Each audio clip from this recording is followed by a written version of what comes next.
Updates and Big Diamond. Imikino ya UEFA Champions League umwaka wa 2025-2026 yari yatangiye. Ni imikino itandatu yafunguriye indi mikino, aho guhera ku isaha 12 n'igice hari imikino yari yamanutse.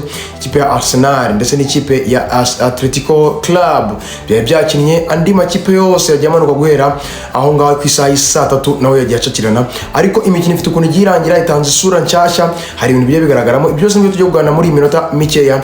Here upon Mwiji merekere muri bombe Diamond Got Football is always my life nadako naragunda gusaba gukora subscribe kuri YouTube, ikindi ndagusaba gukora follow kuri TikTok ukajya ukomeza gukurikirana ibiganiro bya buri munsi, ikindi nyarujana kuri YouTube nanone ukore share, comment and like kugira ngo ibiganiro bijye bigenda bigere kure kandi dukomeza kubana umunsi ku munsi mu biganiro byiza.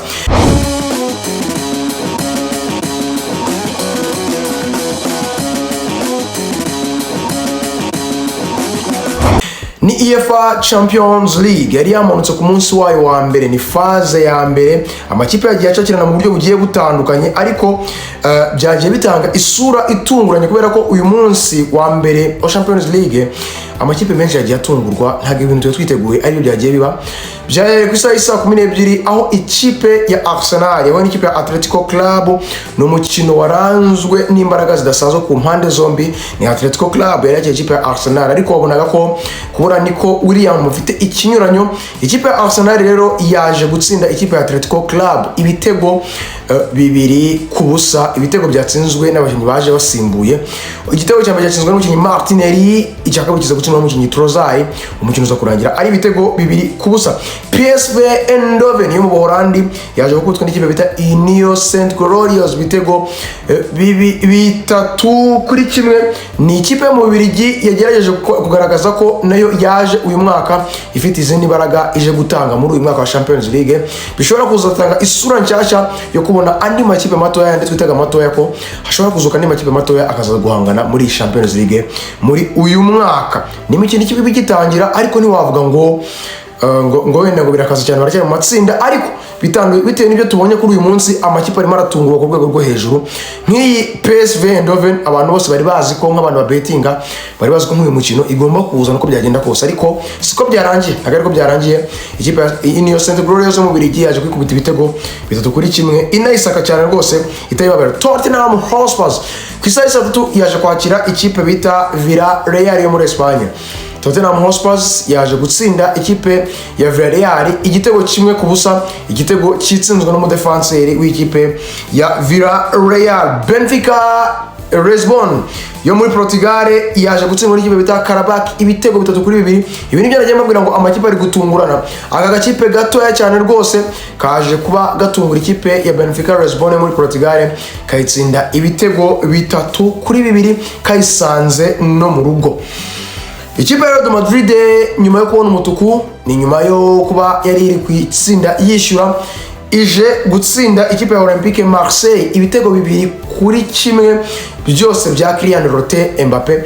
Ariko umukinnyi witwa Goya, umukinnyi umwana w'umuperezida wa muri Libya witwa George Weah uratwaye Ballon d'Or, niwe waje kwitsinda igitego 1. Olympique Marseille itana igitego 1, Real Madrid itana ibitego 2 iri no mu rugo. Kylian Mbappé watsinze ibitego 2 by'amapenalty byose binamugira man of the match w'uyu mukino karundura wari ari kuri uyu munsi wari ukomeye cyane. Ikipe ya Juventus yari yakiriye ikipe ya Dortmund.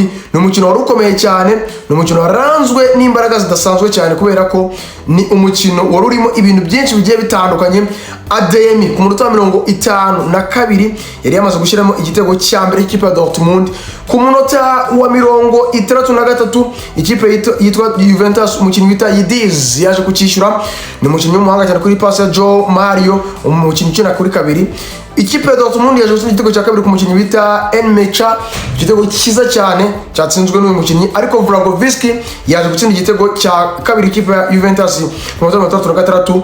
Umukinnyi bita Jan Kut yaje gutsinda igitego cya gatatu cy'ikipe ya Dortmund ba 3-2 ku ikipe kwari w'ikipe ya Dortmund, ariko n'undi Vlahovic yaje kukishyura ku munota wa 94 biza kuba ibitego bitatu kuri 4, ariko mbere yaho gatoya umukinnyi witwa Bensebaini yaje gutsinda penalty n'umudefenseur w'ikipe ya Dortmund biza kuba ibitego 4-2, ariko uwo bita Vlahovic yaje gutsinda igitego kindi ibitego 4-3 ku munota wa nyuma w'inyongera, nibwo umukinnyi wita Rory Kelly aje kubatsinda igitego cy'umutwe kuri pass nziza ya Vlahovic, uyu mwataka ugaragaje ko ari umwataka mwiza cyane.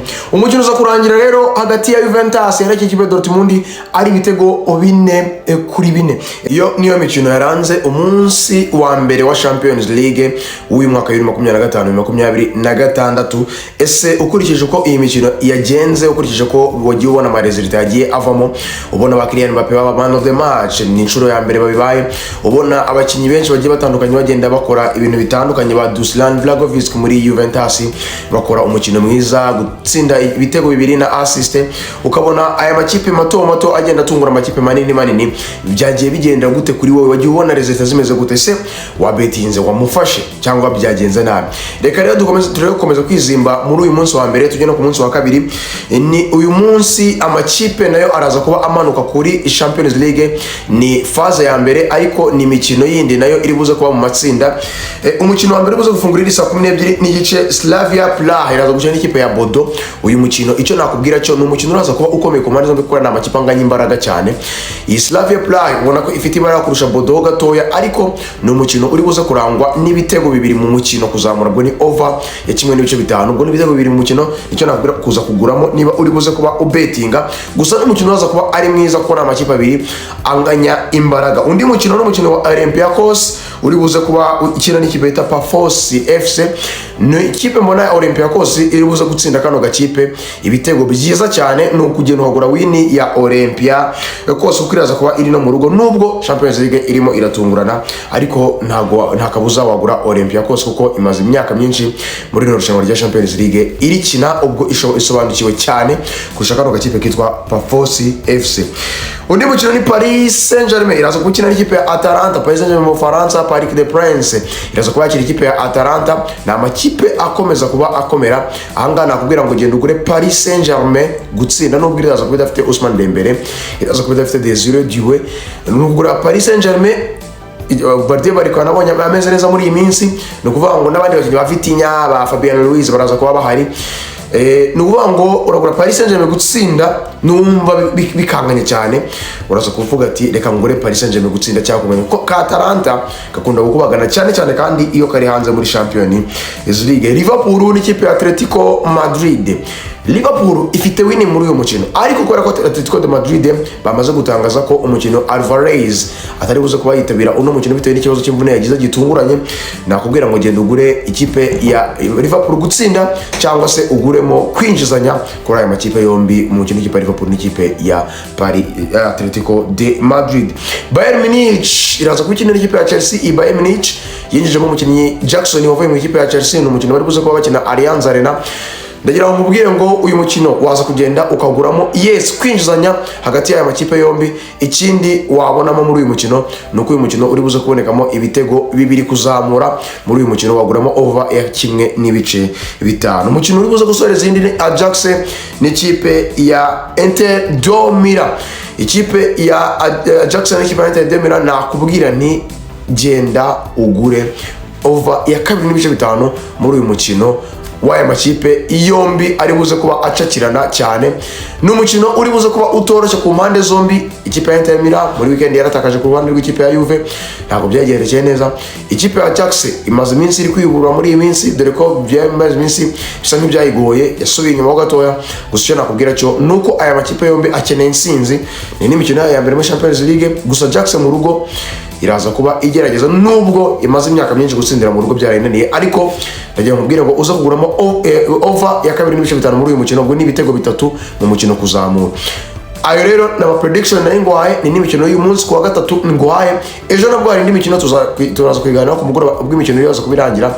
Icyo nakubwira rero genda ukore bet. Ikindi nkwibutsa ko iyi ni The Gospel Show, amakuru y'imikino nakagaruka. Icyo nakubwira cyo kora subscribe, kora share, kora likes, kora comment n'ibindi byose bitandukanye kugira ngo iyi The Gospel Show ikomeze kugera kure, ibiganiro byayo bikomeze kugera kure. Icyo nagusaba nuko wakomeza kudukurikirana umunsi ku munsi, ureba ikiganiro ukakirangiza. Imana ikomeze kukurinda. This is updates on Big Diamond Champions League, uze gukomeza kwikorera kuri umunsi wo kuwa gatatu. Ndagushimiye cyane. Bye bye. Ciao ciao. Bye bye.